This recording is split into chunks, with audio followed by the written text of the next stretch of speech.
एक बार लक्ष्मी और नारायण में बात चल रही थी, तो प्रश्न परस्पर उठा कि लोगों में ज्यादा पूजा किसकी होती है। लक्ष्मी ने कहा कि मेरी पूजा ज्यादा होती है। नारायण ने कहा कि नहीं नहीं, लोग मुझे ज्यादा पूजते हैं तुम्हारी अपेक्षा।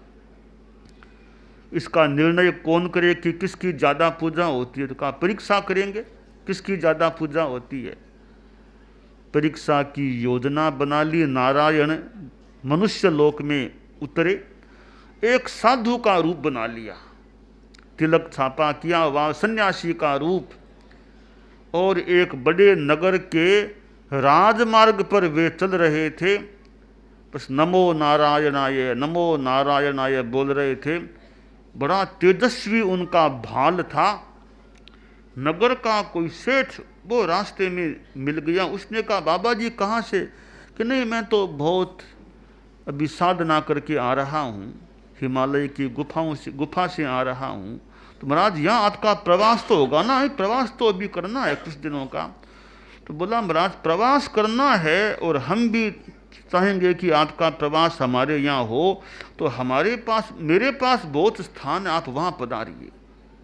बहुत बड़ी बिल्डिंग भी है, खुला मैदान भी बहुत है, बड़ा पंडाल वहाँ बन सकेगा। ठीक है, कोई दिक्कत नहीं। बाबा जी उसकी हवेली में आ गए। एक छोटा सा बढ़िया मकान बाबा जी को दे दिया और सामने खुला मैदान भी था। बाबा जी ने कहा रे तुम कितने दिन तक मुझे रखोगे? तो सेठ बोला कि कितने दिन क्या, यह चौमासा आपको यही करना होगा। तो बाबा जी बोले कि सेठ साहब चौमासा हालांकि मुझे कहीं करना तो है ही, यहाँ कर सकता हूँ, पर एक बात है, जहाँ मैं चतुर्मास शुरू कर देता हूँ बाद में चतुर्मास पूरा होने के बाद ही वह स्थान छोड़ता हूँ, मैं बीच में स्थान नहीं छोड़ता। यह तुम्हें मंजूर हो तो बोलो। बाबा जी क्या बात कर, एक चौमासा क्यों, आप 10 चौमासा करो तो भी मुझे दिक्कत नहीं, मुझे खुशी होगी आप यहाँ विराजेंगे। बीच में तो खाली कराने की आप सोचो ही मत, आप आराम से यहाँ विराजो। पक्की बात? हाँ पक्की बात है।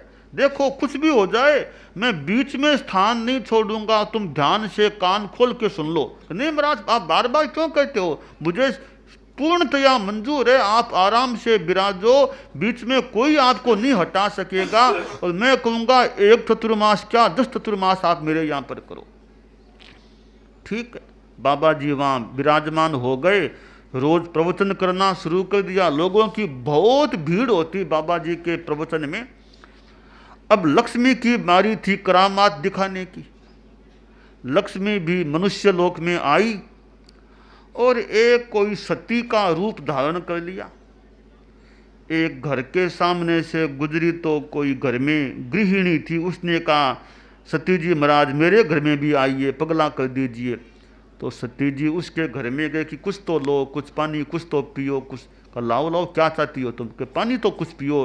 तो एक गिलास जो सामान्य स्टील का गिलास था उसमें पानी लेकर के वह आई महिला घरवाली, सती जी के हाथ में दिया। सती जी ने पानी पीकर के गिलास को वापस उसके हाथ में थमाया तो गिलास जो स्टील की थी वह सोने की हो गई।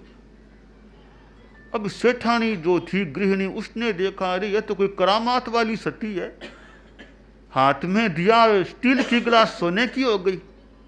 तो कहा आप कहाँ विराजोगी? कि भी हम तो सतियाँ जहाँ स्थान मिलेगा वहीं रह जाती। नहीं जहाँ कहीं क्यों, आपको यहीं विराजना पड़ेगा, मेरे घर में कमरा खाली कर दूंगी, यहाँ विराजो आप। सती जी वहाँ रह गई। अब वो सेठानी सोचती है जितने बर्तन इसके हाथ में जाएंगे वे सारे सोने के हो जाएंगे। तो कभी गिलास, कभी प्याला, कभी थाली, किसी बहाने बार बार सती के हाथ में दे रही है और वे सारे बर्तन सोने के बनते जा रहे हैं। अब ये बात थोड़ी आसपास फैली कि ऐसी कोई सती आई है, उसके हाथ लगने मात्र से बर्तन तो सोने के हो जाते हैं, भले वे स्टील के हों किसी के हों। अब बात फैलती फैलती उस सेठ के पास भी गई जिसके वहाँ वो बाबा जी विराजते थे। वह सेठ भी आया सती जी महाराज के पास, बोला महाराज आप यहाँ कैसे विराजे? जो भी साधु सतियां आते हैं यहाँ, वो तो मेरे मकान में विराजते हैं, आप यहाँ क्यों विराज गए? सती जी बोली कि सेठ साहब, मैंने सुना है कि आपके वहाँ तो कोई बाबा जी हैं। कहा बाबा जी तो हैं। तो भाई देखो, जहाँ ये पुरुष बाबा रहते हैं वहाँ हम सतियाँ नहीं जा सकती, तो हम तो आ नहीं सकते आपके मकान में, जब तक बाबा जी हैं तब तक हम नहीं आ सकते। बोला मैं बाबा जी को तो चौमासा पूरा यही करना है, आप एक बार तो, एक बार क्या, बिल्कुल नहीं आ सकती। मुझे बुलाना हो तो पहले बाबा जी को वहाँ से हटाओ, फिर मैं आऊँगी। अब सेठ गया बाबा जी के पास कि महाराज नमस्कार। हाँ सेठ साहब कैसे? कि महाराज ने कैसे कि क्या बात है, अब आपको 1 सप्ताह तो हो गया है, चौमासा लग भी गया है। अब देखिए महाराज, ये गृहस्थों का मकान है, यहाँ आपके भी साधना में बाधा पड़ती होगी। आप यह स्थान खाली करके मेरा एक और फार्म हाउस, आप वहाँ रह जाइए। आप फार्म हाउस में रह जाओ, यह स्थान आप खाली कर दो, क्योंकि यहाँ बच्चे भी हैं, औरतें भी हैं, आपको भी बाधा पड़ती होगी भजन में, स्वाध्याय में। का सेठ साहब, चौमासा पूरा होने के पहले तो मैं मकान खाली नहीं कर सकता, हमारा नियम है कि चौमासा पूरा करते हैं एक जगह पर। का नहीं महाराज, स्थान तो हमें चाहिएगा। क्या आपने पहले मुझे कहा था ना कि कुछ भी हो जाओ मैं बीच में स्थान खाली नहीं करवाऊंगा, अब यह बात बीच में फिर कैसे आ गई स्थान खाली कराने की? नहीं महाराज, हम गृहस्थ हैं, कोई अपेक्षा हो गई हमको तो। संत ने कहा स्थान तो मैं नहीं छोड़ूंगा।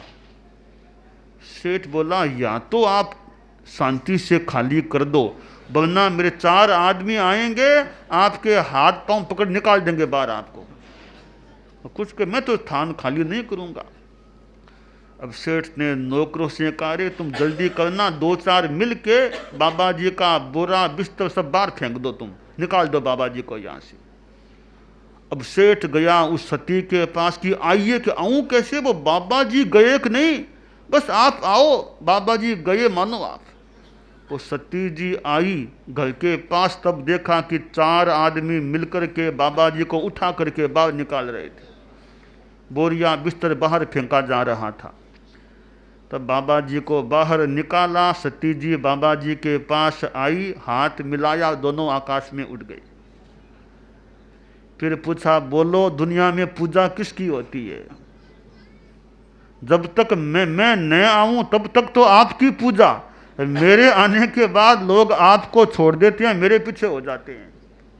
तो दुनिया में लक्ष्मी की पूजा ज़्यादा होती है, यह निष्कर्ष निकाला गया।